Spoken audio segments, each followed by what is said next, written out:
Folks, thanks for joining us today. My name's John Dubas with Premier Marketing, and we'll be spending the next hour or so discussing the use of subsidy programs available in the Medicare market that can drastically affect your sales potential and the benefits that are delivered to your prospects and clients through the use of the Extra Help program, referred to as Low Income Subsidy, and the Medicare Savings programs that we'll discuss today. Today's topic is being recorded, and it, along with much of the material we referenced through the course of today's presentation, will be sent to all who have responded to this webinar and have them receive all of those attachments or the links to the attachments to the data that we're referencing through the course of the presentation.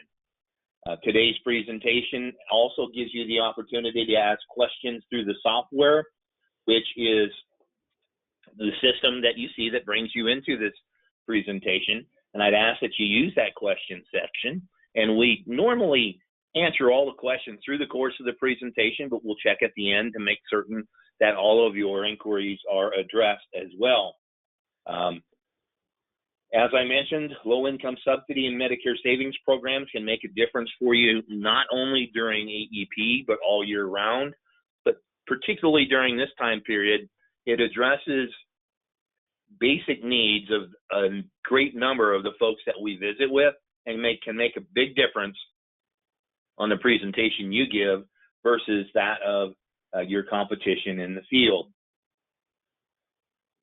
One of the things I'll do to start is basically give us a level set as to who Premier is. Premier Marketing is actually a national marketing organization founded in 1968. It's part of the Integrity Marketing Platform. We have offices across the country and act as an insurance wholesaler through independent insurance agents such as yourself. We offer contracts to the programs we offer at the highest possible commission levels and have recruiting contracts available to those who qualify. As I mentioned, being founded in 1968, that means we recently celebrated a milestone in our history, our 50th anniversary, and we feel that's quite a milestone for what began as a small family agency in rural Nebraska that's become one of the largest marketing organizations of its type in the country, particularly in the Medicare space. We do so through that full portfolio of products that include the Medicare Advantage and Med Sup plans and the prescription drug programs.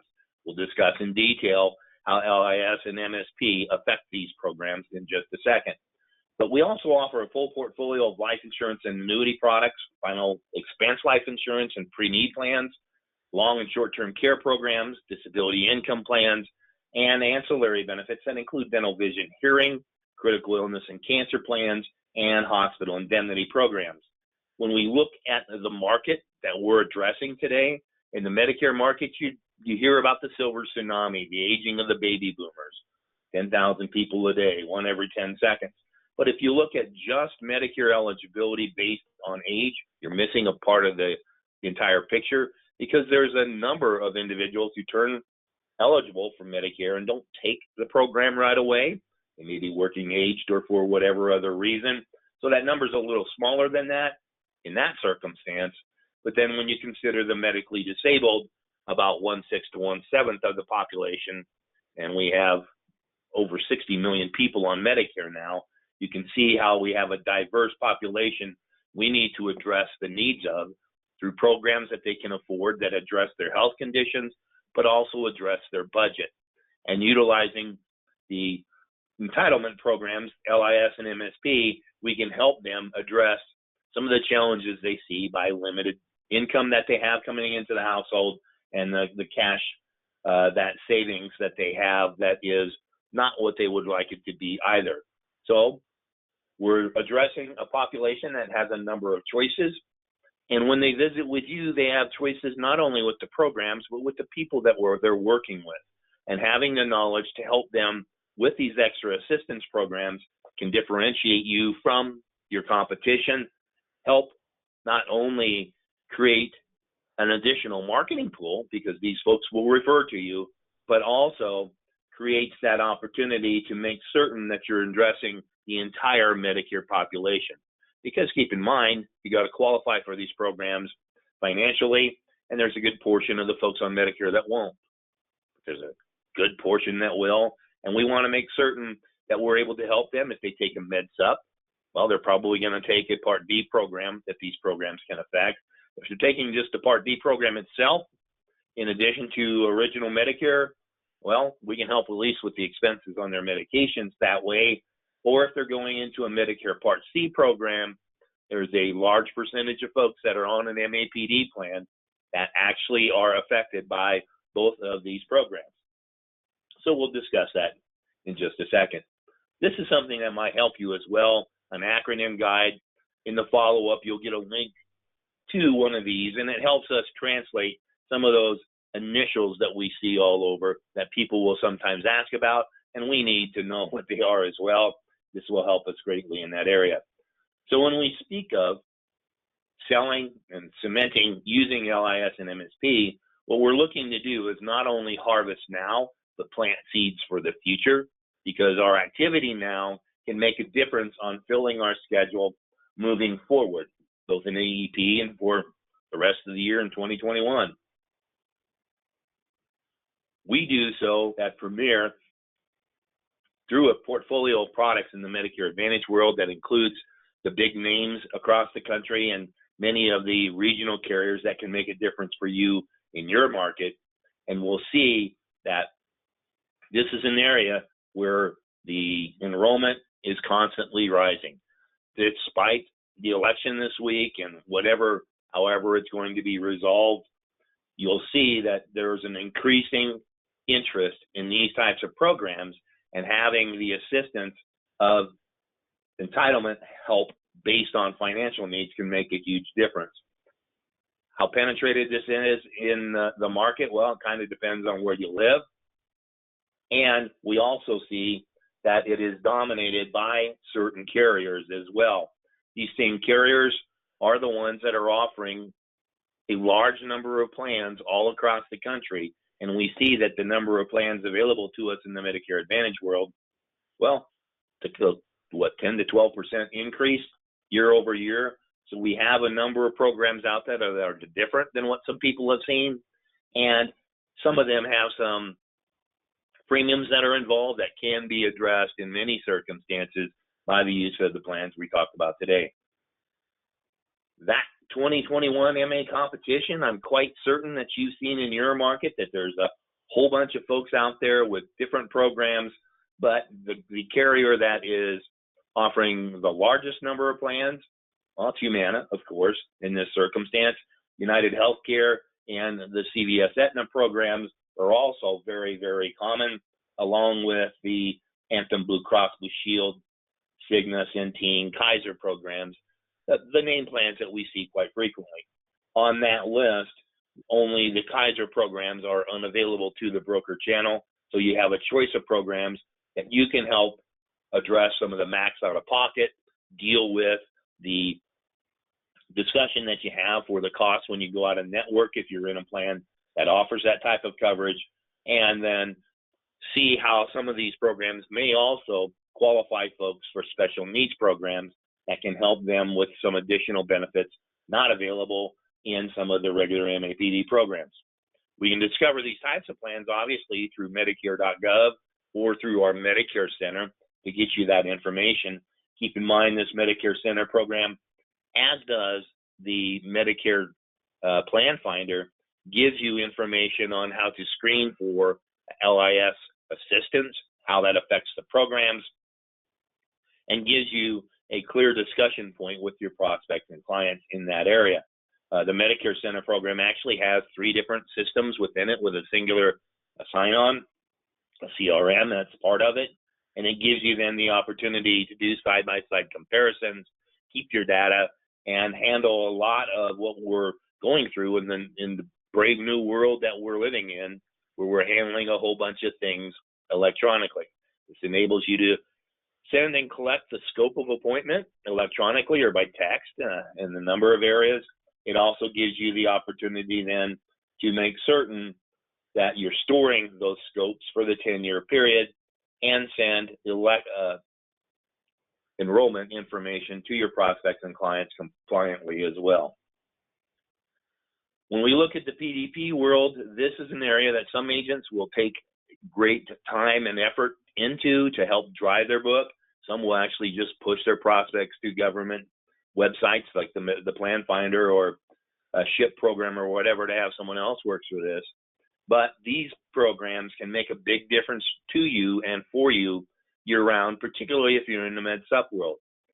A lot of times the folks that buy a Med Sup won't qualify for low-income assistance, but that's an assumption on my part in many circumstances. So asking the questions, the basic questions on the assistance that's available can help you in this area as well. You'll note that the carriers across the board here are the national carriers available through our organization.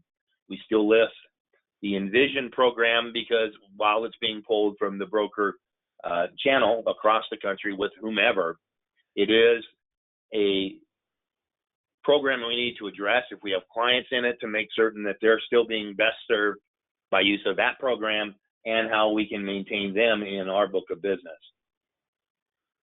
Keep in mind, the number of PDP programs have gone up quite a bit as well. So there is a bit of discussion out there. And particularly in certain markets, we see a couple of these standalone drug plans come in at a very inexpensive monthly premium. And a lot of times when you see that, it's predicating a market share grab by someone just looking at the premium and thinking that's the cheapest, best deal for me. We all know that that's probably not the circumstance for many of the people. Having the information to do a proper screening on their drug plans and how these assistance programs will help will surely make a difference in that enrollment piece. When you look at benchmarks, when it comes to the premiums on the different programs, it's important to note that for many people who are qualified for extra help, for the low-income subsidy assistance, be it through a prescription drug plan or a Medicare Advantage plan, these programs have to be able to qualify for total assistance to fully cover the cost of those prescription drug plans through the use of benchmark pricing. And what this is doing is looking at a number that the government assigns that if the plan is available with a premium below that, it's going to fully fund the cost of it. If it's not, they're going to be charged the difference. And we can see how that benchmark does vary from state to state.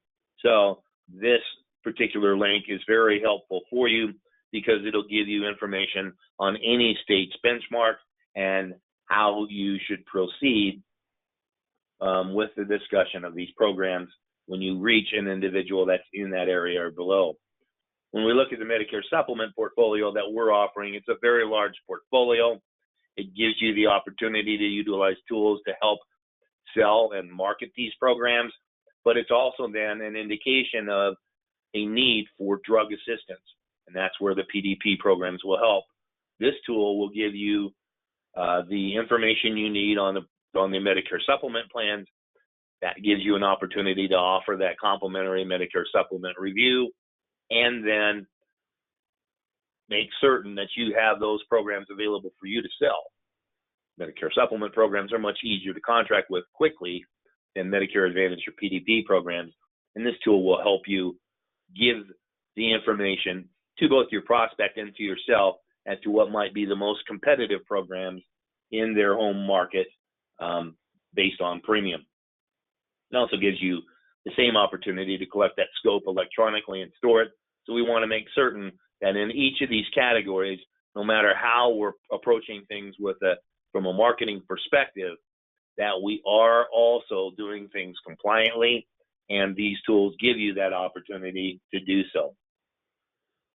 Basically, what we're looking to do for a good portion of the population that we're visiting with is obviously minimizing the expenses that they have with Medicare. This particular video from Medicare Interactive, link down here, gives you the opportunity to play basically a 2-minute piece, should you choose to do so, that helps explain some of the differences between the options that people have. Nice, quick video reference.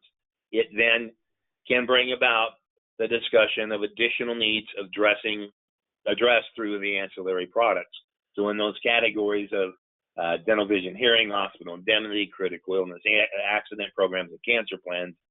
You see that the market leaders are available to you through our program, and this can help address the budgeting aspect for the folks that we're visiting with that are qualifying for perhaps some additional assistance elsewhere and may have premium dollars that they can use for coverages that address the needs that they see in the immediate future.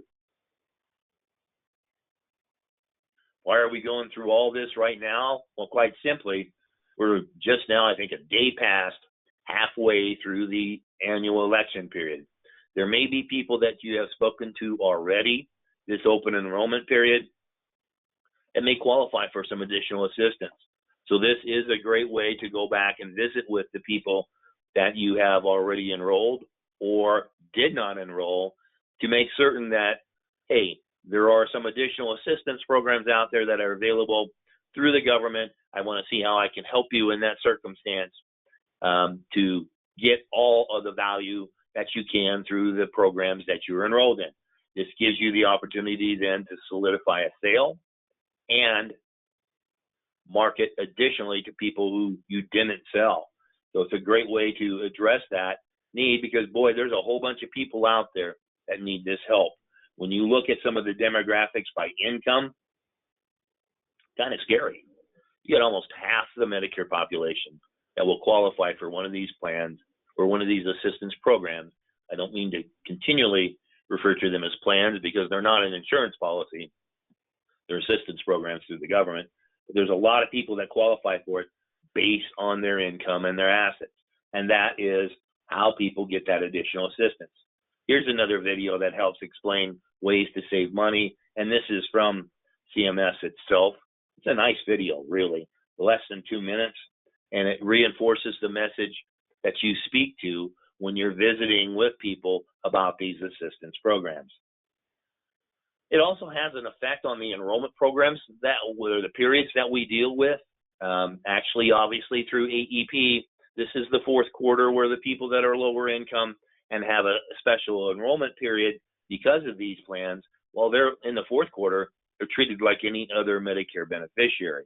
So even during annual election period, when we're addressing the prospects and clients that we're visiting with, we can't always assume that their circumstances stay the same financially year over year. These are people that, utilizing these programs, it gives you the opportunity to space out your appointments as well, because you can look at who qualifies for these assistance programs, and this timing type of piece here gives you the opportunity to sell specifically to these people year-round. Not that you want to push them off out of AEP, but it gives you an opportunity to be aware of the different needs that your prospects and clients have, and that you have an opportunity to help them year-round. Because they may speak to you during the course of your interview with them that that's not my circumstance now, but it probably will be next year. There are some folks that say, hey, in my market, I don't run across these people. One of the first questions that I would ask, particularly if you are working the Medicare Supplement world, is have you asked them? And even if they don't qualify for these assistance programs based on income and assets, you may well see the fact that they know people that do and need your help, and you are then referable, and you are tapping into a great marketing avenue of reaching out to people that you know will have an interest and are referred to you by the people that you're dealing with now. These different challenges that the senior population has obviously affects all different types of aspects in their life. And when you look at these programs in conjunction with some of the newer Medicare Advantage programs out there that may have additional social determinant of health benefits in them, it can address not just the pocketbook, but some of the things that come about because of it, the big challenges that people have. So when we look at these programs themselves, it helps to have an idea, obviously, of what the program is and what it does. These two pieces here with the video attachments come from the National Council on Aging, and they'll give you an overview through a video perspective on both of the programs. but much of that information will be continued to be discussed here. When we look at these programs themselves, if you're utilizing a program from the government that doesn't cost the individual anything and improves their circumstance, it seems to go hand in hand with Medicare Advantage programs and the PDP plans. What it does, however, is give us an opportunity to offer programs that have prescription benefits with them, but if they qualify for one of these programs, those numbers are kind of overridden by these plans and what they are able to provide to our folks. It gives us then that opportunity to maximize the plan benefits, minimize the cost in those programs, and it obviously affects the applicable co-pays, co-insurance, coverage gap of the coverage in whatever plan that's being offered there. By doing so and offering a explanation of these programs, you're going to increase your prospect pool and keep the people that you're visiting with. When you look at the retention and sales value of this, one of the first things that you're going to find is that intrinsic value to yourself, where you are doing what is best for your prospect. You're helping drive down their out-of-pocket costs and improving their coverages and doing your job as an independent insurance agent. It also makes it harder for other folks to replace your product because you have, in essence, you've gone through and helped set up these programs, multiple programs in the house. It's almost like having multiple products in the house because obviously these presentations we do, we speak to the fact the more product you have in the house, the higher your persistency, the higher your retention. And this is giving you then at least a double bagger of having that because you're discussing two programs. It's almost like, okay, I'm doing dental and vision, or I'm doing a med sup and I'm adding on dental.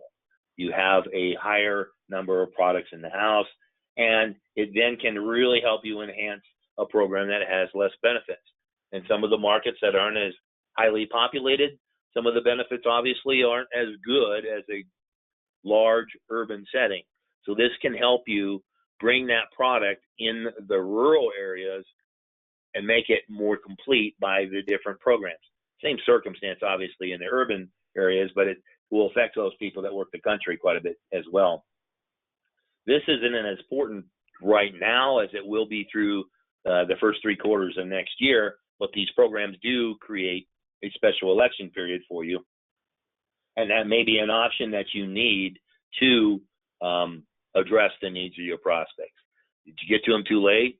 Well, there's not a true set for these programs based on what's going on through the drug cost, but if you can help qualify them for a Medicare Savings program, that is a valid SEP that can really help you. It gives you then, as I mentioned before, a way to manage your time, work through your calendar of prospects and clients, increase that likelihood of a referral, and deal with a population that's not a true dual beneficiary. For those of you that have been active in that space, you realize that in many circumstances, they've become accustomed to not paying for certain things. And this prospect that you're dealing with at 100% of federal poverty level up to 150% of federal poverty level, we'll talk about those numbers in a second, they are not as accustomed to getting this assistance. So they are a population with a different mindset and are very much the people that will put you in front of other folks through referrals. When you look at Part D, the Low Income Subsidy, LIS, Extra Help Program, this gives anyone with Medicare Parts A and B the ability to switch to a Part C plan. It can affect the plan premium specific to the RX benefit, and it affects the plan premium penalty. So if these folks have enrolled in a low income subsidy, the drug plan, I should say, late and are paying a additional premium for that, if they qualify for low income subsidy, it takes care of that. These programs, however, and you'll notice as we go through each of these categories, don't affect the basic setup of the drug coverage that they have. So if they've got coverage through an MAPD plan or through a PDP program, qualifying for low income subsidy doesn't affect the drugs that are on that formulary list. Still the same. It doesn't affect the requirements that the companies may have for step therapy or quantity limits either. It does affect the cost of those medications, however, and that can make a big difference for you.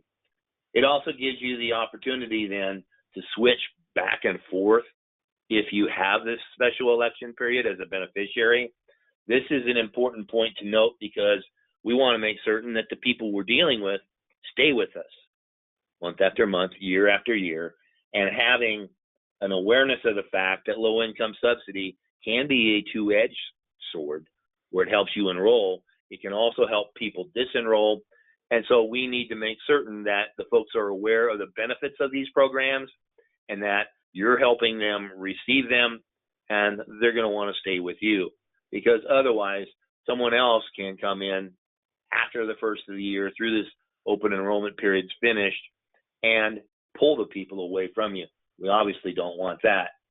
It also gives us the opportunity to do some things for agents even in the fourth quarter. So making certain that we're addressing the proper coverage from the get-go can make a big difference because it affects what they're paying for the programs or for their medications. I should be more specific as well. It also gives us the opportunity to help people throughout the year to switch from one Plan C program to another. That's more of a SEP thing after the first of the year. But when you get into the Medicare Savings programs, the MSPs, these are programs that affect not just the cost of the drug plan that they're in or the medications that are in them. These also help address the cost of the medical portion as well. And there are 4 different levels of these different assistance programs. And these are areas that can affect someone's eligibility in a special needs program, particularly the dual special needs programs, where you want someone at least at a QMB level, we'll talk about that in a minute, to address the full benefit package that they get out of the plans that are available. This, once again, also has the same limitations on it where many people think if I'm going to get the extra help, perhaps it's going to affect the plan itself. Yeah, it does. The cost of the plan. And we'll see even in the MAPD programs where sometimes that is split out, where the premium charged for a plan, maybe a portion of it for medical and the rest for prescriptions. It can affect that as well. And it also then makes a difference as to what they pay for the medications here too. So it's an overlay of benefits that restrict the costs with applicable limits, regardless how they're getting their medications, through a standalone drug plan, or if it's through the benefit that they're getting, the prescription drug benefit that's integrated into a Medicare Advantage plan. The MSP programs, the Medicare Savings programs, this affects the Part B and RX plan premium, both, and it can also override the plan premium penalty if they enrolled late into a program and they're seeing a 10% surcharge, in a manner of speaking, because they didn't get in right away and they have that penalty for Part B. It can take care of that for them if they qualify. That makes a big difference for a number of people that may be regretting choices they made when they didn't have the information to properly make the decision. This also gives the individual that is qualified for this, like low income subsidy, the opportunity to change quarterly as well. These programs, the biggest thing we want to make certain that you see, because some of this information deals more with what happens after open enrollment, a great way to market, if I may say so, but you can see how it gives the individual a opportunity to switch from one plan type to another based on the Medicare Savings programs as well. The big things that you're getting with extra help for your prospects and clients, we're making certain that they can access their prescription drug coverage, because some of the people who have enrolled in one of the very inexpensive standalone programs discover that they have a deductible and some pretty strong co-insurance in those drug plans, and if they qualify for this assistance, well, you're giving them the opportunity to actually adhere to their prescription regimen, regardless where in the year it occurs, because the co-payments for the medications, be they generic or name brand, as long as they're on the formulary, that can be helped greatly through the use of these programs. It also helps them deal with the donut hole, which, of course, we see the different information out there that says donut hole's gone away. Well, not really, because there's that period in the middle there that you have a not larger out-of-pocket, and this can really help with that as well. It also gives us an indication, based on some of the co-payments that they're paying, that we know that they can change quarterly. They don't have to wait to make up for what they are seeing in the marketplace now, and in January going, yowza, I can't afford to get any medications because I have all this out-of-pocket cost based on my plan. Going in with one of these programs can address that and also give you the opportunity to change that program for them because of the SEP. If a person does actually apply for low-income subsidy, it also helps trigger an application for the Medicare Savings programs to find out if, okay, is their income and assets, will they fit the qualification level for an MSP? Because these programs, the Medicare Savings programs, they only go up to 135% of the federal poverty level, where you can get the additional assistance on the LIS programs up to 150%. So it may trigger an application for an MSP, doesn't necessarily mean they'll qualify for it. To qualify for these assistance programs, however, the LIS program, a person must have Medicare Part A and or Part B. They've got to live within the United States. They've got to meet financial criteria, both an income and an assets test, a resource test. Some of these folks will be deemed eligible to get LIS if they're on a Medicare Savings program, because those are lower numbers and it takes care of the drug portion of it as well. You'll see that some of these programs have those lovely acronyms that we referred to earlier. And knowing what these programs are and how to explain them to the population we're addressing can make the big difference. Because normally when I hit that acronym guide, it reminds me to speak to the fact that we find ourselves using acronyms all the time. And there are a lot of folks out there that won't, well, what's that mean? They won't even ask. So we want to make certain that we minimize that and make certain that the folks understand exactly what we're doing for them. Keep in mind, when someone does qualify for low-income subsidy, it's generally good for the entire year. We see that this also helps to address a need within the population based on some of the things that are going through the world in the pharmaceutical ability or pharmaceutical world, where some of the medications that have been on the market a long time are changing tiers, changing cost. They're also being used for different types of physical maladies on how to address them. So we're seeing shifts in tiers. This reinforces basically the need that we have to help people do a review each year, because the differences in these programs cannot always be addressed by these assistance plans. Remember, the low-income subsidy deals with the cost. It doesn't deal with what's actually available through the plan. It doesn't affect that formulary.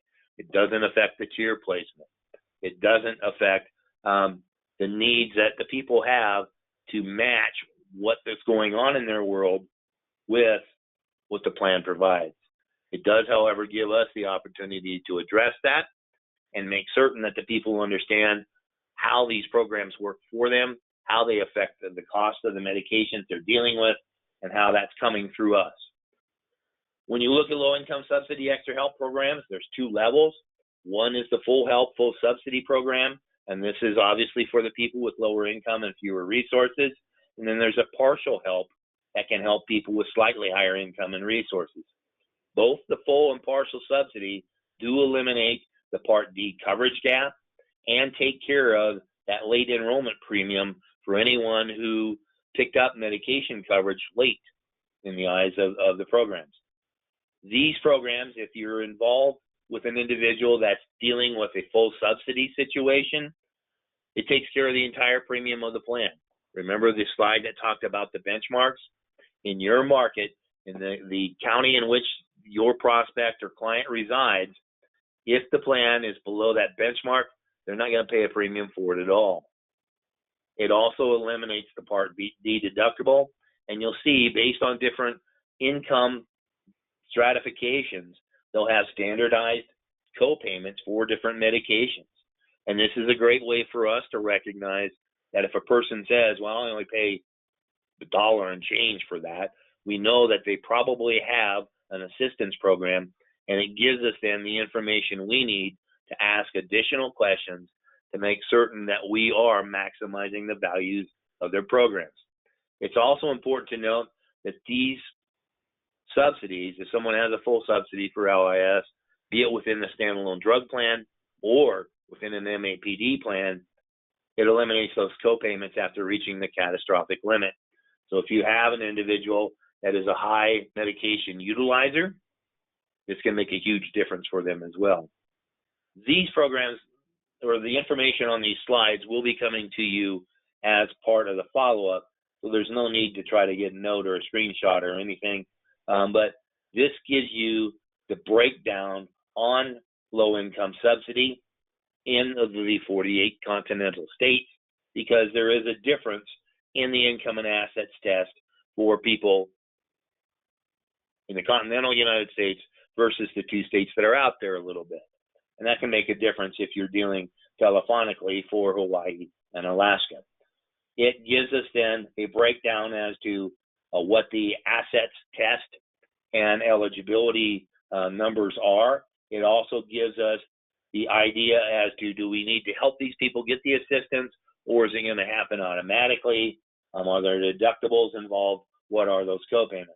So when you look at that back column, and this is 2020 numbers, and that's what we deal with until probably March of 2021, it gives us the idea of, okay, they've got that assistance, that then makes certain that the plan that they're on has the medications they use in the formulary, and that we're handling that portion of our interview properly.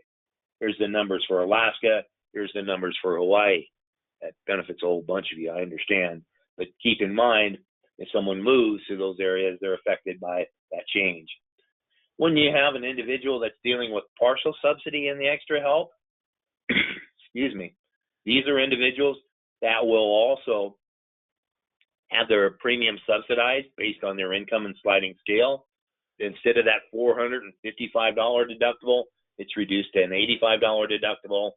And instead of a 20% coinsurance on some of the basic plans, it reduces it to 15% and has obviously slightly higher out-of-pocket co-payments, but it's also a way for you to understand that these people are getting some additional help, assuring them that changing the plan itself to better fit their circumstances doesn't affect these co-payments.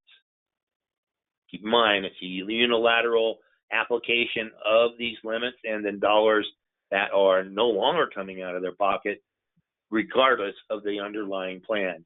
It overlays that plan for you. You then have the numbers laid out for you, just as we talked about with the full subsidy for the Alaska market, Hawaii market, and across the country. The ways that the people can get the extra help, well, you can actually do that for them, should you choose to do so, as an advocate for them compliantly through the Social Security website. That gives you the opportunity to help them electronically apply for this assistance. That will speed this process up versus some of the paper applications that are available. But you can also use the benefits checkup that's available through many of the carriers, Aetna, Cigna, WellCare, Blue Cross Blue Shield. They all have their version of the benefits checkup, and then there's My Advocate with United Healthcare that will help in those circumstances too. So you can utilize those services to help them get the extra assistance should you choose to do so. That online application that we see on Social Security is available in English and Spanish and does accept an electronic signature. So even in this world of social distancing, we can do some things electronically and help people here as well. You can also obtain a paper form, or I have a link coming up on how you can pull it off the web, the internet as well. But people working through a paper application versus the online application, guys and gals, it's the same rationale that we have for electronic applications that we see on the programs that we offer. It speeds up the process. You don't have to worry about handwriting. It just gets processed more quickly. Generally, the determination of qualifying for these programs takes within about 3 weeks, and the individual is then sent a letter that tells them if they qualified for it or not. If you are putting yourself in the position where you are delivering this as part of the service to your prospects and clients, reminder once again, online applications are much easier and faster. The government doesn't actually ask for additional verifying documents to see if someone qualifies. They access the information they have electronically and take care of it that way.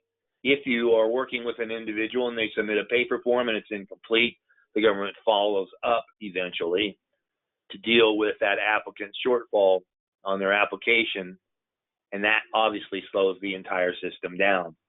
The process through an online application, obviously it's like your applications. You can't submit it until it's complete, so you know you have a challenge with it, and we can address that and take care of it. These programs are available, the information on them, in 15 different languages on the Social Security website.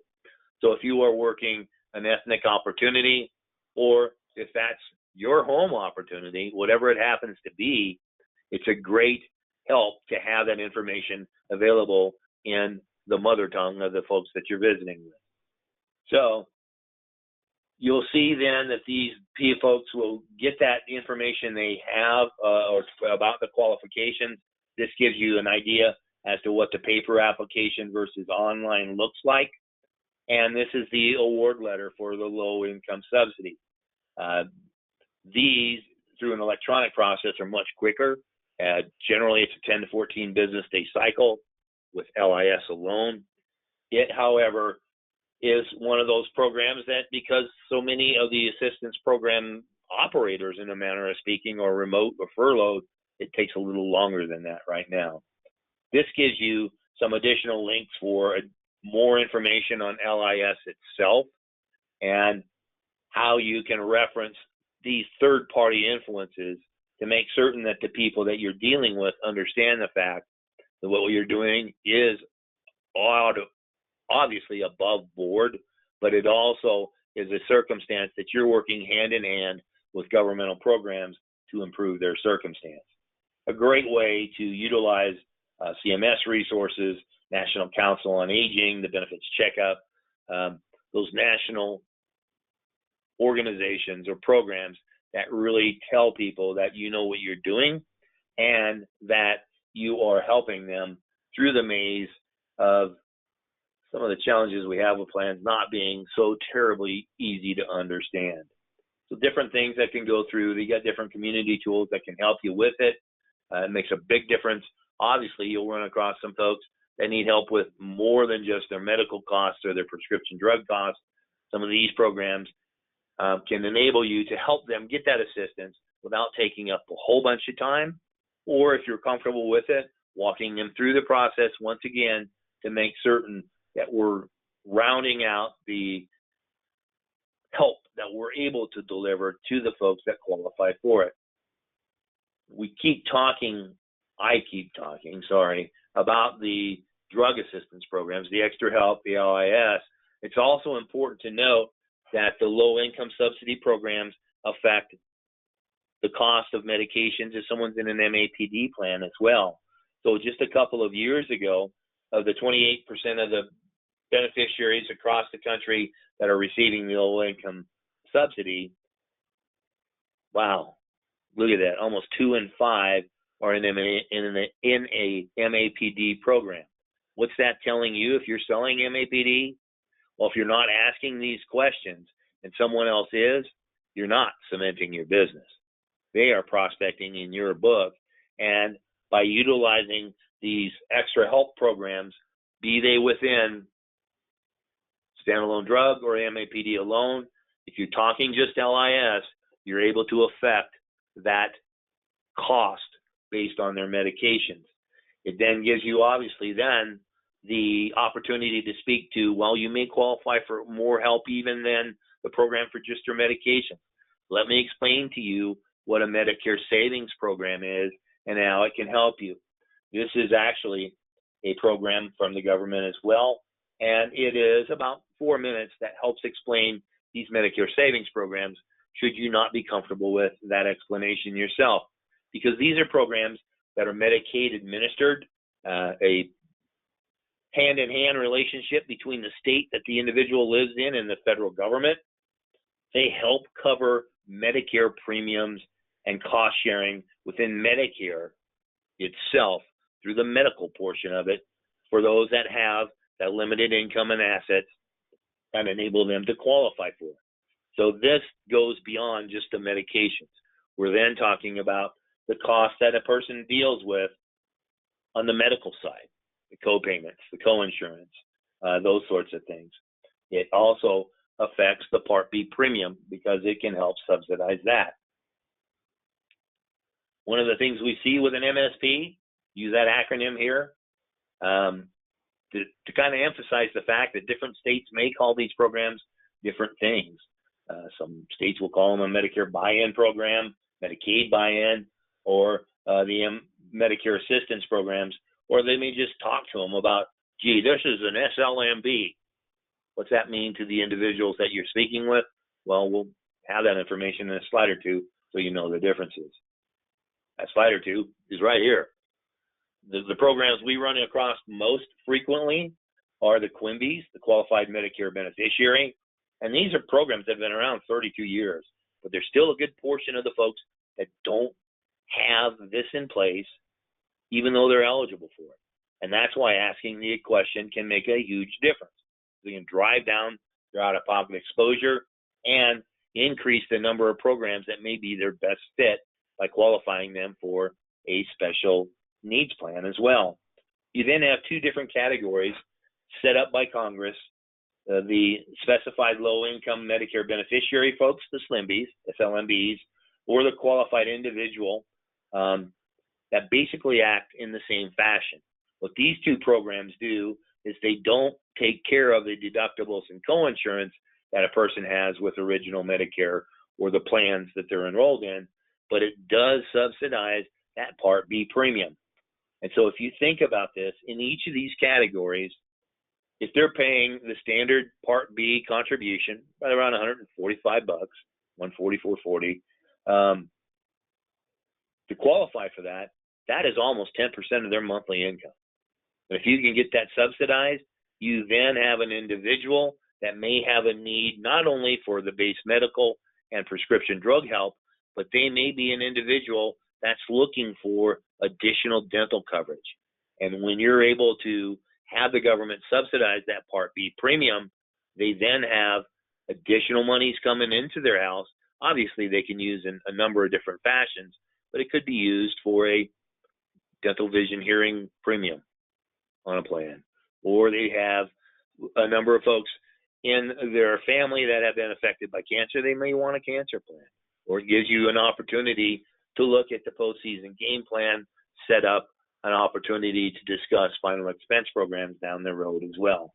So regardless of when these plans came into effect, these assistance programs within Medicare Savings Programs, they will subsidize the Part B premium at minimum, and if there was a penalty on that.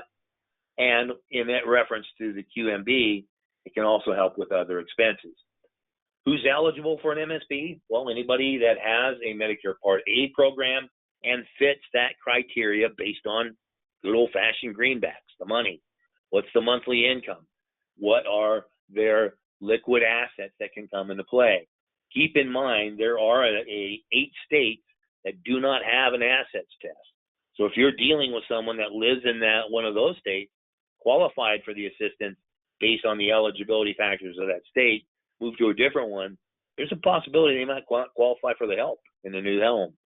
So we need to be aware of that fact as well, particularly if we work in Alabama, Arizona, Connecticut, Delaware, Mississippi, New York, Oregon, or Vermont, and the District of Columbia.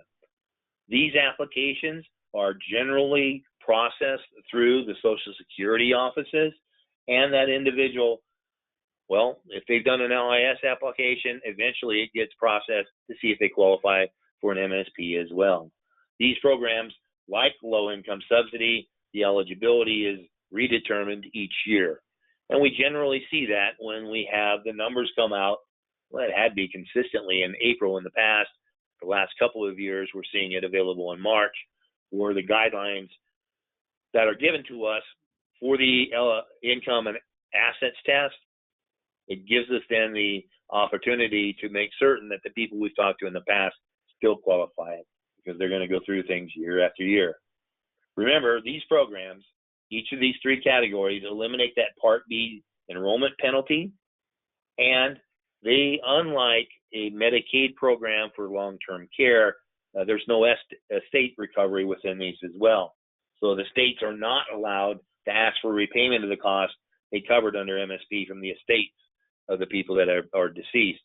You'll see some differences with that if you're dealing with long-term care programs or people that are in nursing homes.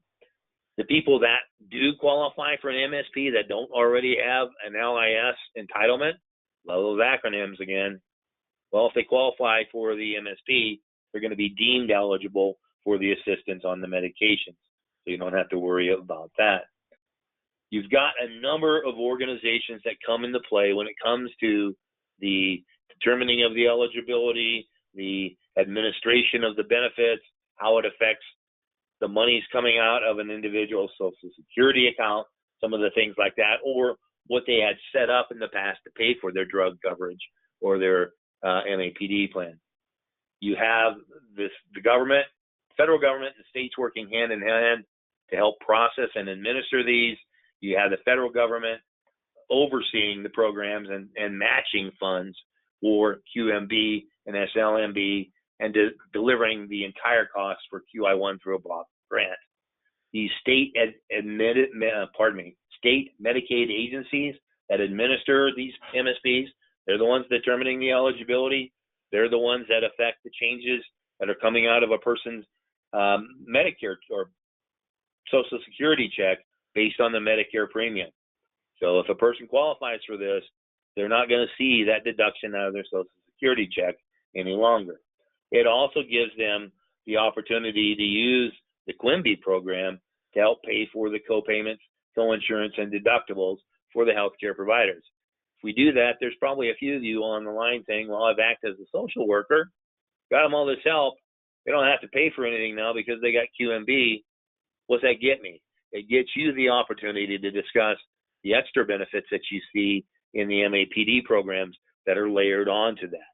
So much like what we see with the extra help plans on the prescription drugs and how that affects their out-of-pocket expenditure for the plan and for the medications, this also affects what they pay for Part B, in addition to that Part D drug plan program, and the costs that are inherent in that program itself. It then gives you, once again, the opportunity to work with folks throughout the year, but also speak to them during this high volume time. If we just take a little breath and say, there are additional assistance programs out there that can help you. This, if your income is below this amount, you may qualify. Let's look at your base program first to make certain that we address the plan that best suits your needs, and then see if we can't get you even more help for those co-payments that are part of that program. This is one of my favorite things to talk about as well, because MSP programs will exclude certain assets, certain dollar value pieces that are out there.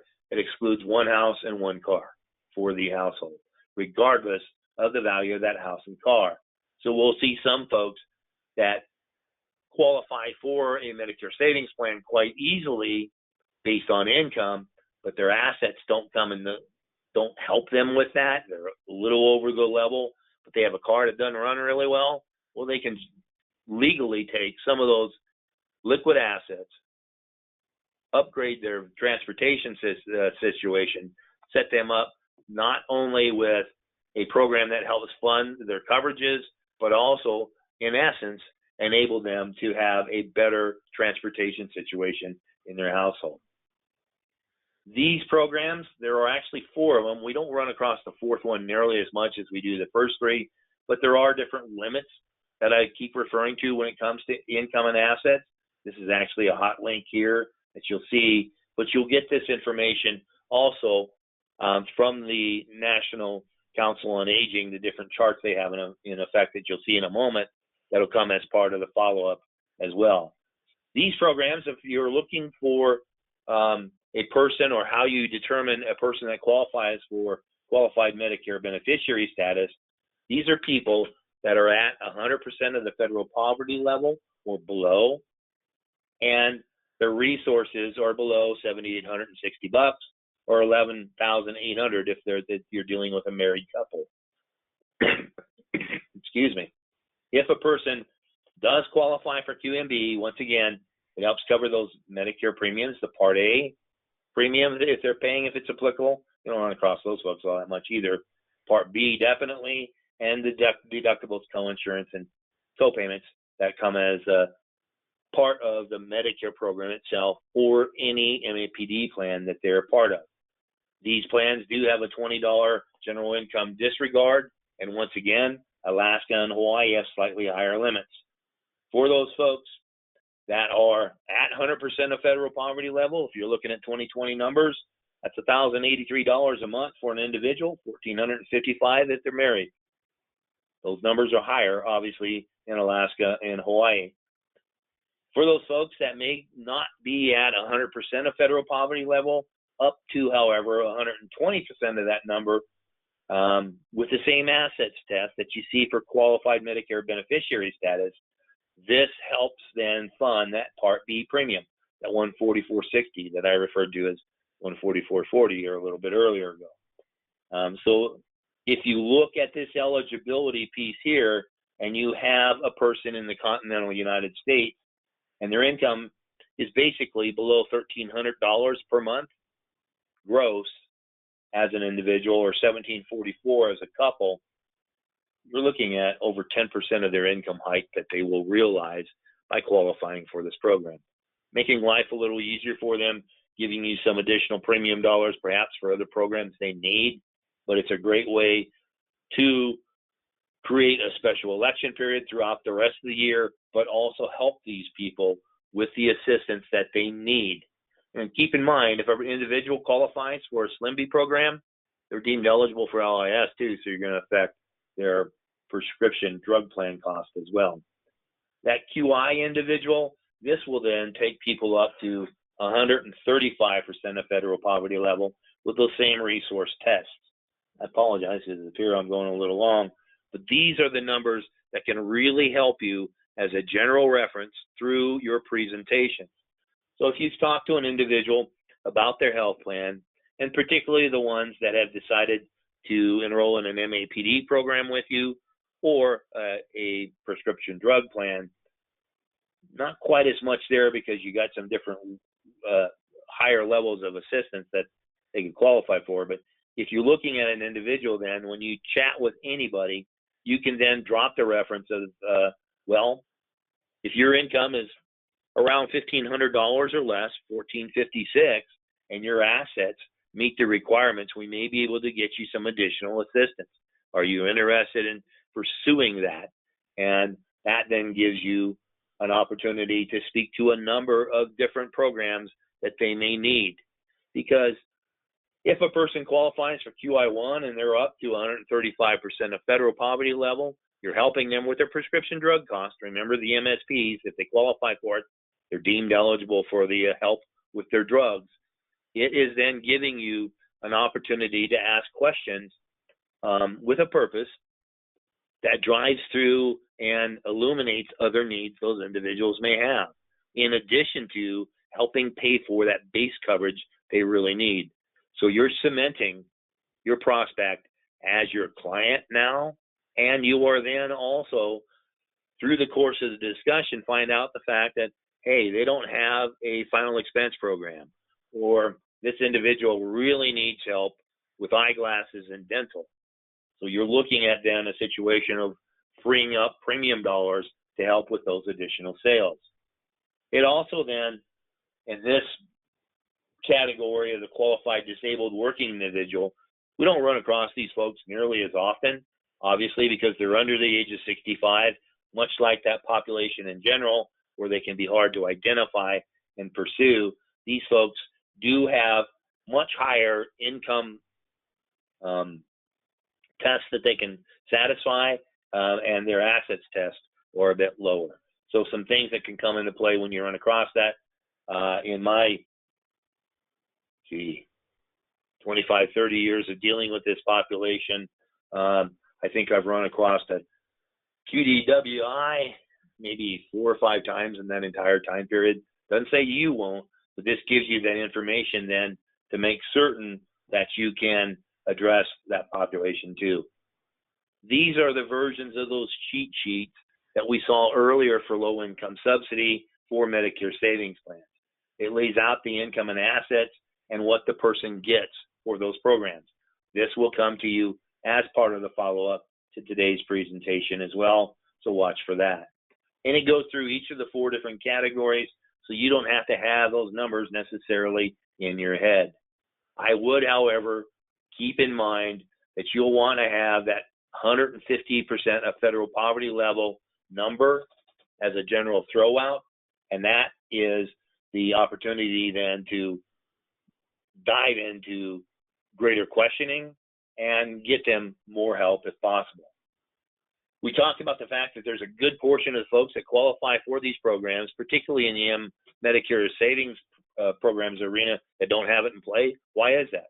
Well, some folks don't know they're out there and that they qualify for it. They lack the basic knowledge about it, and that's why a simple discussion can help us. It's also a situation that in different states, well, the application can be 14 pages long, however it happens to be, with print that's hard for the folks to read, or they may have a person that can help them, but they have transportation issues of getting there. And some of the folks, we're dealing with a proud generation that simply associate these programs with welfare and the social stigma that comes from it and don't have it in play. If we address them as entitlement programs they may qualify for, we may help them overcome that particular hurdle for applying for these programs. So much as what we can use, some of the assistance programs set up by the government or the carriers we deal with to help with the qualifications, you can help with this enrollment process as well. And keep in mind, once we have a person in play with qualified Medicare beneficiary status, in most circumstances, or with certain dual plans in different parts of the country, it may be the qualifying factor that helps him maximize the value they get out of a dual special needs plan. Because keep in mind, this is an area that the ESRD has some different qualifications that come into play because of their status here, differentiating them from a regular MAPD plan, but this can really improve the benefit package that they have if you can help them qualify for it. There are certain states where we need to be aware of a program that comes into play, an MMP program, which is the government combining the Medicare and Medicaid benefits in certain markets in certain states. If you're in one of those states, you're probably pretty well aware of it. If you're not, we need to get you details specifically on the state in which you are operating, because it can affect your commissions, and it can also affect your ability to offer programs down the road if you don't properly address it and you misrepresent. We obviously don't want that challenge. In Texas, we refer to this dual demonstration product, this MMP, as Star Plus. It is the program set up in the state of Texas to administer Medicare benefits. It then deals with the MMP as well. And you'll see out of the 254 counties in Texas, it affects 1, 2, 3, 4, 5, 6 counties in the entire state. But if you're offering and operating in those counties, gee, they just happen to be the most populated areas, we need to be made aware of how this can affect their choices with other programs and how it affects us and our commissions as well. So what you have in a relationship between Medigap and Medicaid, well, if you're offering a Medicare Supplement program, obviously someone that's a QMB shouldn't be sold a Medigap policy. You can get into some different challenges with people who qualify for it one year and not the next. So they have different ways of addressing that change. You also realize that some folks that are SlimBs or QI1s, they're only getting their Part B paid for only. Remember, that's $144.60, over 10% of their income. That may be a situation that requires further discussion with that beneficiary as to, gee, are you best set by an MAPD program that may be zero premium, or you have provider issues that would be best addressed by the use of a Medicare supplement and a standalone Part D program. It gives us the opportunity to deal with these individuals on a one-off situation to make certain that we address their needs for certain providers. It is a great way as well to make certain that we don't disturb other programs they may have in place. Different residential facilities may have some different challenges with some of the network that comes into play, or if you're dealing with a nursing home situation, that's an area that I tend to stay away from. In most circumstances, it could give you an opportunity, if the administrator has power of attorney for the residents, an opportunity to sell the entire community. But we have to make certain that, once again, the formulary and other considerations are taken into account. You have resources here that help you, once again, to explain these situations or the different programs, and gives you then a way of making certain that the information you're giving is not only valid, but verified by a third-party source. Some of the things that you'll get by working with us through these programs with Premier, and I apologize for the time, I'm going to go really quickly. You can help contract with multiple carriers by establishing an agent profile through Insurance Pay. Gives you an opportunity to pick up additional carriers where the need is there. Keep in mind, at this time of the year, if you're looking to pick up an additional MAPD or PDP program, it's probably best to use an electronic link specifically for that carrier to expedite that process. This, however, does allow you to keep all your information about E&O, the answers to your background, all the things that you see in a contracting situation, answer it once and apply it to multiple carriers. We also offer discounted errors and omissions coverage to qualified agents. What's a qualified agent? Well, you got a contract with us. But this is a standalone program that you own and covers you for all programs, regardless of whom you contract through. So unlike being added to a blanket E&O for just one policy, this gives you the coverage across the board and protects your financial wherewithal. We also want to make certain we keep your license in play, so we have discounted continuing education bundles through our association with WebCE, and we have a program that you can utilize that is a modified guarantee issue for disability income on yourself that you share in the commission. So there are programs that we offer as well that can help you with your own benefit package. Much as where today's presentation is being recorded, we have recorded other presentations in the past that deal with different marketing strategies or explanations from carriers about their product or different types of products, and they are available for you for reference 24/7 on our website at premiersmi.com or our YouTube channel. In addition to that great Medicare Center, that program that enables you to quote all types of Medicare health programs, we do also offer different types of electronic support for other programs as well.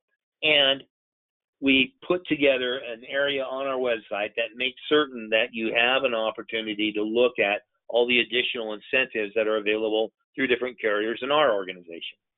The Medicare Advantage and prescription drug programs, well, they don't come into play with these because the government sets the maximum reimbursement on those programs.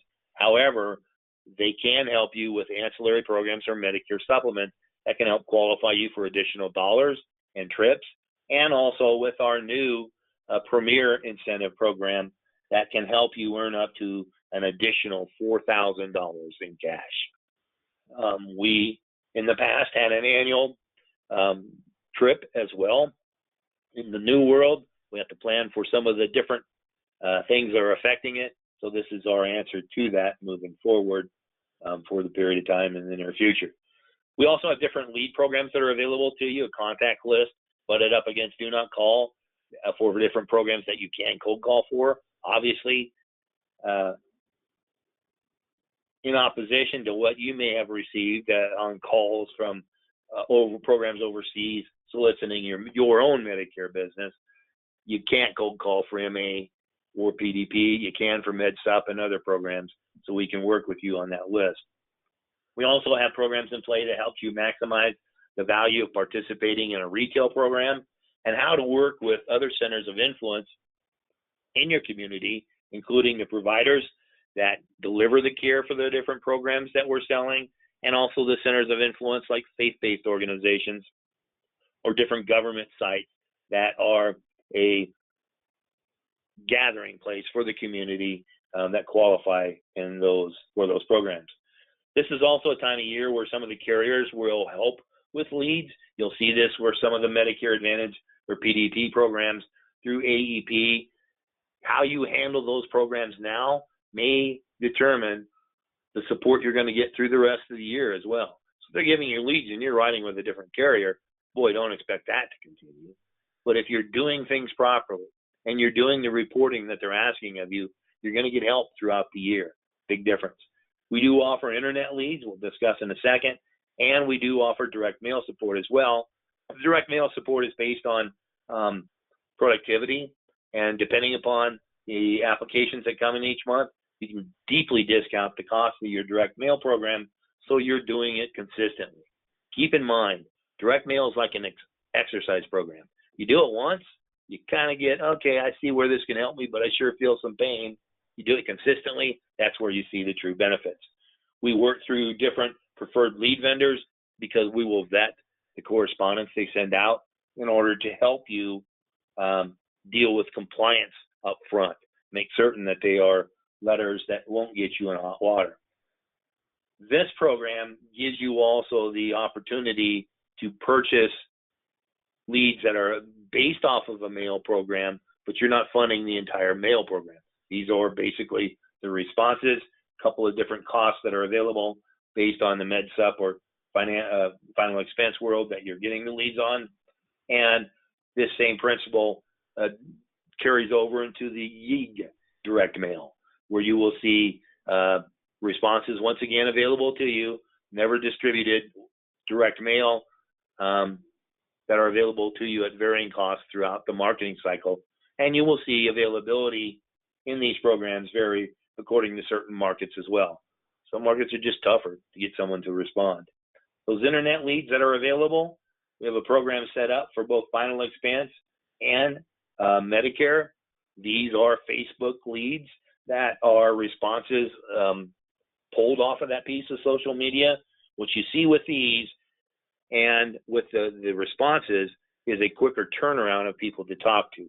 Keep in mind, any type of marketing program you have out there, you will occasionally get those folks that say, I don't remember doing that, or I didn't do that. These programs, however, give you then the material to verify that you're not just stalking them. Here's the response, and this is what we discuss.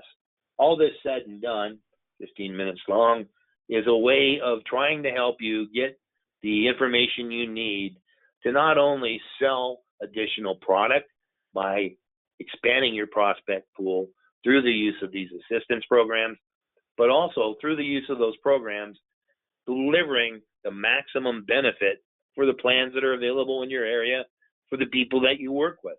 It's a great way to cement that business because they remember, and as a general rule, that you're the individual that helped them with that. You've got an additional product, so to speak, of in the household, so it's going to drive up your retention and your persistency. It's a question of making certain that you realize that you need to incorporate this into your entire marketing program, because you can't judge a book by the cover. I've been in households in the highest income levels in the city of Dallas where the individual that owns the house doesn't qualify for the assistance program, but their parent that lives with them may.